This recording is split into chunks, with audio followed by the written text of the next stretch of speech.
Magandang araw sa inyo mga ka-tracker. Welcome sa ating YouTube channel, Tracker Moto. For today's vlog mga ka-tracker, ipakita ko na sa inyo itong unit na to. Ito ay Isuzu Elf NKR drop side body. Ito ay fully reconditioned. So bago tayo magsimula, meron akong isi-shoutout muna. Shoutout kay Rainiel Gutierrez, laging nanonood sa mga videos na ina-upload natin. Yan, maraming salamat sa pagsuporta. Alright mga ka-tracker, itong unit na to ay ayan, nakikita nyo, kulay blue, pinturado, blue yung cab and body, then black tone yung kanyang undercoat. Pakita ko lang to sa inyo ng madalian. NKR yung makitid, NPR yung malapad. Ayan.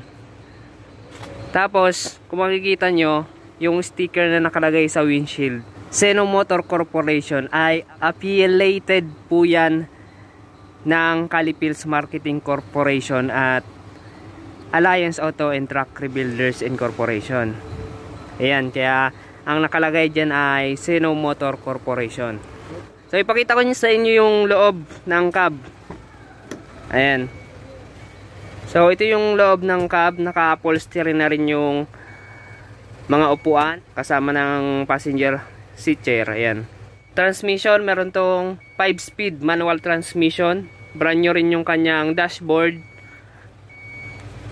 Ayan, tapos meron siyang radio na nakakabit at hindi na pinakabitan ng air condition. Ayan. So maganda yung panel ng pinto. Tapos naka floor matting na rin. Maganda yung pakalagay. Itong truck na to ay 1998 model. Giga Isuzu Elf NKR. So maganda yung pakagawa ng pintura, makinis naman. Sa kanyang gulong, meron itong Japan Surplus tires. At ang sukat ng gulong, 205 by 75 R16. Tubeless, 5 stud. Makakapal pa yung gulong. Sa kanyang body, 10 feet yung haba ng body. Original mounted. Tapos ito merong running guard. Saka brand new na rin yung battery. 2SM. 24 volts tong truck na to. Tapos dito nakalagay yung kanyang air cleaner element. Ayan. At sa baba rin yung kanyang reserbang gulong or spare tire. So ano pala ito mga ka-tracker, 4x2 6 wheelers. Ayan, 6 wheelers. Yung kanyang clearance light LED, dalawa kabilaan, bali 4. Tapos ito yung kanyang likod. Ayan, naka-grill na rin yung kanyang tail light. Tapos fabricated na tong step board. At nandiyan nakalagay yung registered plate. Meron na pala tong plaka mga ka-tracker. Tapos ito naman yung kanyang flooring sa body. Tapos dito sa sidings, kahoy din. Ayan, kahoy yung flooring, tapos pinintura ng itim sa cabinatek. So sa kanyang chassis, maganda yung chassis nito. Yan, sariwa yung chassis nito. Tapos yung soleras pala nito mga ka-tracker, kahoy. Kahoy din yung soleras. Ayan. Yan, maganda yung nito. Lip spring, kasi malalaki yung lip spring nito. Ayan, nakikita nyo. Tapos yung chassis nito, camel type, kaya maganda. Camel type yung kanyang chassis. Tapos ito naman yung kanyang fuel tank, 100 liters capacity. Ayan. So ikutan natin.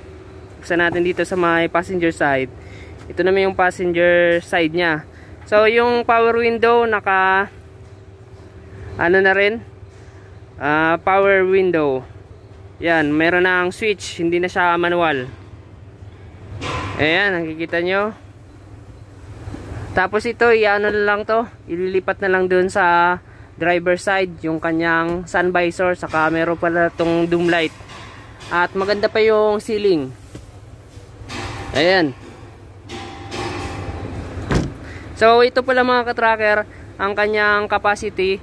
Gross weight nito ay 4,200, net capacity naman na 2,100. Ayan, 3 passengers kasama driver.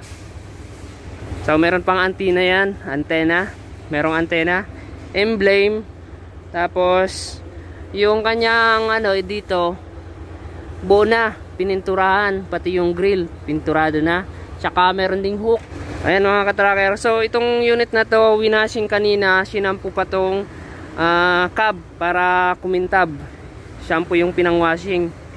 So itas ko yung ulo para makita nyo yung makina. So itong unit pala mga katracker ay dalawang unit to, pareho yung specs. Ayan, pareho NKR, nandun lang sa kabila. So magkasama to kukunin, pipick upin.